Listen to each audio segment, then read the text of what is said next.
Yeah. Iko yana yi, asini ni dun take yake mu.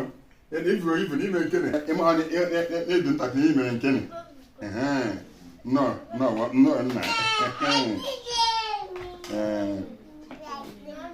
Uzi kan di da yego. Ya ru ebugoma, ayebugo na gi.